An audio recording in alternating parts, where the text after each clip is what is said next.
I don't believe that balance exists. I believe it's wholeness. I'm whole to begin with, but I have work to do. Wholeness to me is being able to be your own bridge to your heart, through your heart. In honor and preparation for our 100th episode of the Wholeness Network, I'm doing a throwback to 2019 where we sat down with our amazing advisory board and discussed the idea of wholeness, and we explored the many facets of what wholeness is all about. And we had a really hard time getting people to understand the idea of wholeness when we first started the Wholeness Network. So it was kind of interesting, but I think it was a great discussion, and it hasn't been released before. So if you want to see the video version, make sure to go to the library and check it out there.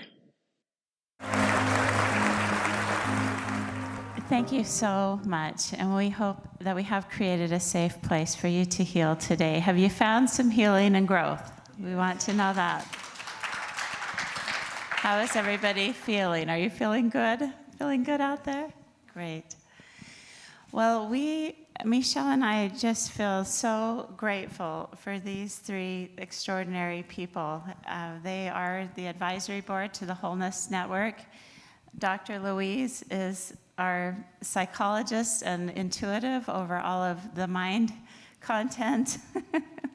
Dr. Jeff, our medical doctor over all the body content, and Jeff Olson, our spiritual advisor over all the spirits. So we have mind, body, and spirit between the three of them. I'm just the comedy relief most of the time. Most of the time I'm the comedy relief.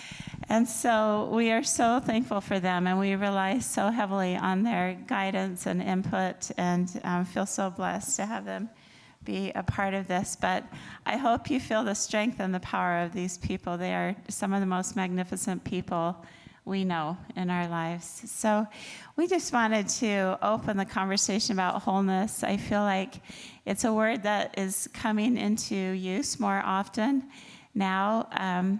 A lot of times people would replace it with the word wellness, but we see something different in wholeness. And so we just wanted to open this conversation and have them share what they feel wholeness is and what wholeness means to them. Wow. Wholeness. It's a loaded word in many ways, really. But to me, it's literally a remembrance. It's a remembrance that I'm already whole. It's embracing that part of me that is perfect, that is divine, that came into this world literally created in the image of God and of all that is divine. But the word to remember it, to literally remember, to put back together, to bring that back into my consciousness is wholeness for me. But to be whole, or to be holy, or to be at peace with myself and who I am. We sit around the table many times discussing wholeness, and it's something that I don't think we've ever used the same phrase twice as we describe it, right? It's something that we have decided that it's the next level for the human race is to accept wholeness, the ability to accept all the good and all the bad, to move away from the judgment and move into the growth and experience that we can have as we embrace all of who we are. For me, a lot about being whole is having a different or new understanding of the word perfect. I find that a lot of people I counsel with have this notion of moving along this linear timeline with a cause and effect relationship, thinking if I do this, I'll get this, if I do this, I'll get this, and eventually I'll get to be perfect. And I try to help people understand that perfection is not so much the goal as the starting point. Your prerequisite for being here was being perfect, and you started out perfect. And if you connect with Source, if you get your errand for this day, and you go and you do that thing, you've filled the measure of your creation in this day, and you are perfect. And I think what we need to do is own our present perfection, step into our present divinity, and just be. Just own that. Just live that. I have a good friend who told me about an experience she had where she was in a class, she was given a rose, and she was asked to look at it and understand it and maybe even communicate with it. And here's this rose that's been clipped off the bush, and it's in the dying process. And she admired the profound beauty of this rose. And as she did so, and as she thought about it, she felt the rose speak to her, if you will, and explain that you experience my beauty is the measure of my creation. I've done what I'm here to do. And so much of our life is living in that moment and accepting that in ourselves and just going forward and being who we are. So may I say, I hope it doesn't burst this beautiful bubble, what you're asking is hard. It probably isn't. It feels hard at the start until we start to understand what I mean, and then we realize, oh, I'm already enough. I'm already divine. I'm already loved. Now all I need to do is go help other people have that same realization. I think that's a great goal, and I certainly think in this room today we have felt that. This has been such a beautiful enclave of wholeness today. I'm a little worried about walking back out and seeing how I feel after that. And so I guess I'm pronouncing myself normal. No. Because I think there are times when we don't feel that. Then we have to go back and remember ourselves again. In fact, when I woke up this morning, I didn't feel that. And that's okay. That's okay.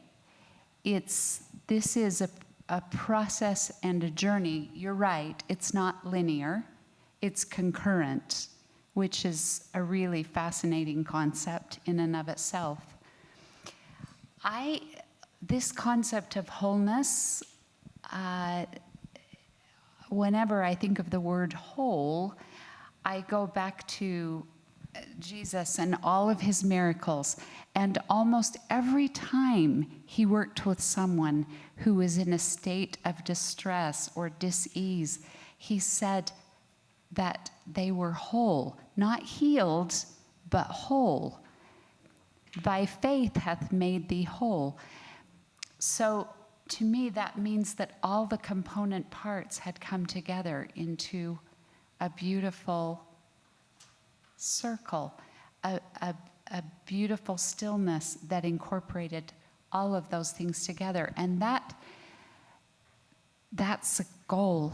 That's a definite goal. And I can say for me that there are a few things that I have done to try to keep that goal in the forefront and to keep moving towards feeling that wholeness that is so easy to move away from because of the experiences that we have in the world. So I'm really interested to hear what all of you have to say about things that that doesn't sound good because we've talked about just some constructs. How's that? Rather than doing, because I certainly don't want to give everybody a checklist. That just sounds downright awful. But some constructs that we might consider. I mean, it's interesting, and I love what you said, too, because I've often thought of those whole words of, your faith has made you whole. I didn't do it. You know, I mean, here was a great master, which we call the light of the world, and he said, but you're the light of the world. You know, walk on the water, Peter. Why do you doubt? I mean, it's interesting for me, the construct to me, or or the premise is that I'm the one that's empowered to do that, to heal within myself, to heal within my own consciousness, to bring forth my own manifestation of what is perfection for me, no matter what that looks like. I mean, I have been, we were talking, I know that Michelle does a ton of research and found the most common Googled question was, why am I broken? I mean, can you imagine that in this society?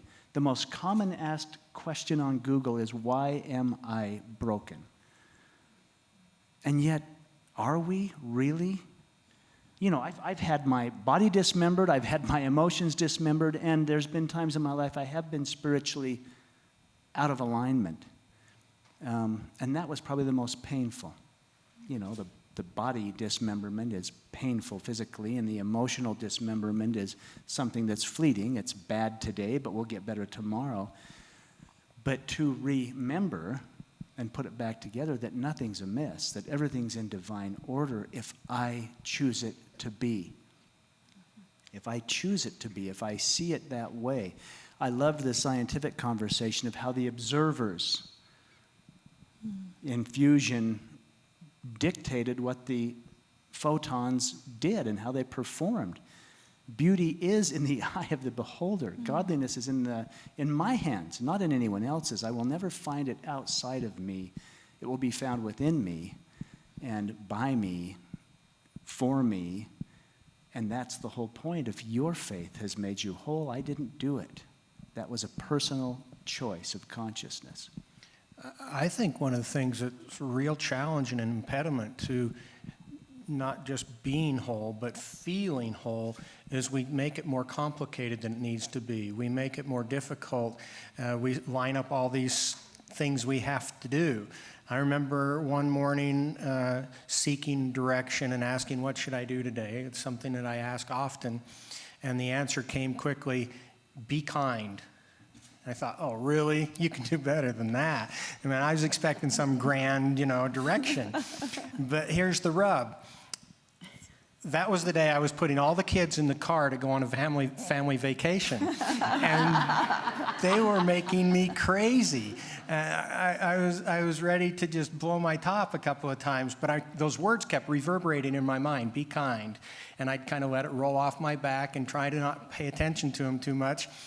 And at the end of the day, when I'm writing in my journal, I was struck by the notion of, what if I spent all this time and effort to give these children a wonderful memory, and the only thing they remembered was Dad lost his temper and yelled at us. And then I saw the power of those simple words, and I think that's applicable to the other parts of our life too. It doesn't have to be complicated. It doesn't have to be something grand and outside of our realm of simplicity. I think that often in our life, we're going along just fine, and then a situation comes up. It may be minor, it may be major, but it takes us out of that feeling of wholeness. Whether we go into our ego or pride or anger or whatever it is we're feeling that is not truly who we are. And in those moments, sometimes it is hard to find our way back. I think there are a lot of simple things for me that I do to reinstate that wholeness, and nature is a big part of that. If I can hike up onto the mountain and sit for a minute, I can clear myself and come to my senses again. I can find myself again.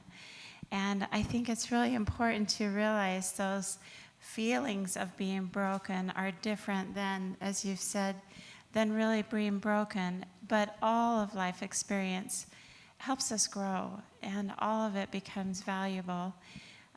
But when we have lost touch with ourselves, we can do simple daily things. Wholeness doesn't have to be extreme or hard or take a lot of time. It's just checking in, remembering, coming back to ourselves, letting go of what's taken us away from who we truly are, and finding that peace again. The definition of wholeness is forming, and we loved that word because that is an ongoing thing. And that's the thing that I think is difficult. There is no checklist because it is a constant renewal, redo, remember. There is no existing point because it's already within us. So there is no end. But there are times when we feel like we are not. And that is important too, for contrast. And not just important, but okay. Or okay, yes. We need to remember, we have to remind ourselves sometimes this is a human experience. We're here to have a human experience. It's okay to be human. And stop beating ourselves up so often. Yeah, it's our judgment of it that makes it unwhole or unholy. I mean, we want to say, well, that was good and that was bad. Yeah. But what if it's all a gift? Yeah. You know, what if the most challenging things we go through are literally the gift that we've conjured up for ourselves to experience that will expand our soul in ways that nothing else ever would? I've found that my judgments of things, and this goes clear back to my near-death or out-of-body experience, in the arms of God as I'm looking at my life saying, ooh, that was bad, oh, that was a mistake. And what I was told is, that's your judgments of it, not mine. We love you. Everything's in divine order. You created that life that was perfect for your soul's expansion, and we honored it. That's how much we love you. But your judgments of it is what makes it good, bad, sick, wrong, you know. And so letting go of that judgment and thinking, wow, I'm really angry today. And yet bringing in gratitude. Isn't that cool that I could feel angry?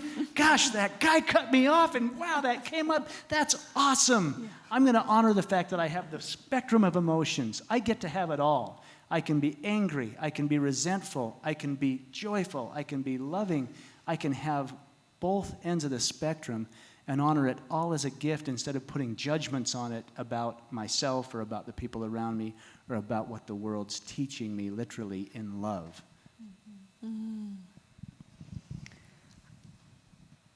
I have a sense that one of the things that holds us back is fear of change. There's something really safe and wonderful and cozy about the crappy known. And embracing change, I suspect everybody out there is living the unexpected life.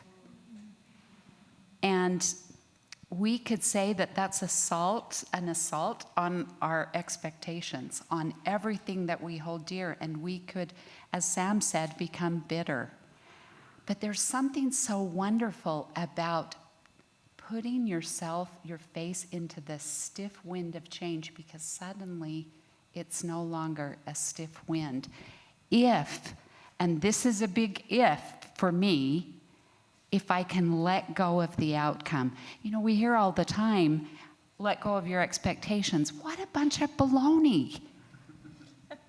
I expect the best of life and love to happen.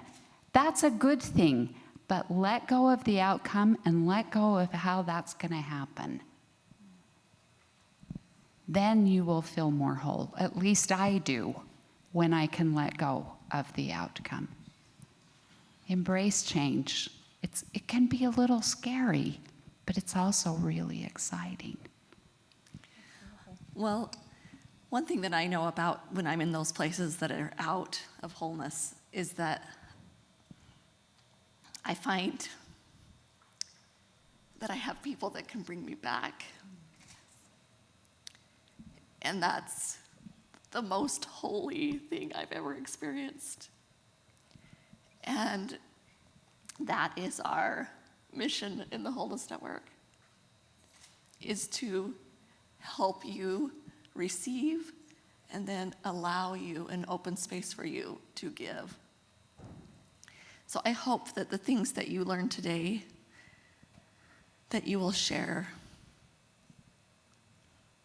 and that we can expand wholeness, and that we can bring the feelings that we've had in special moments today to every moment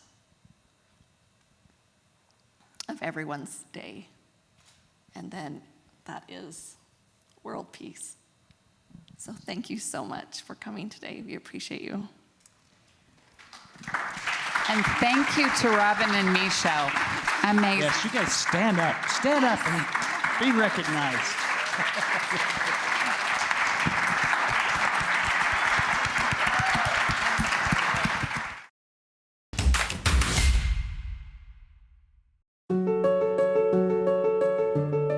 Feel empowered every day with wholeness videos, meditations, downloads, classes, and more by joining the Wholeness Library at thewholenessnetwork.com.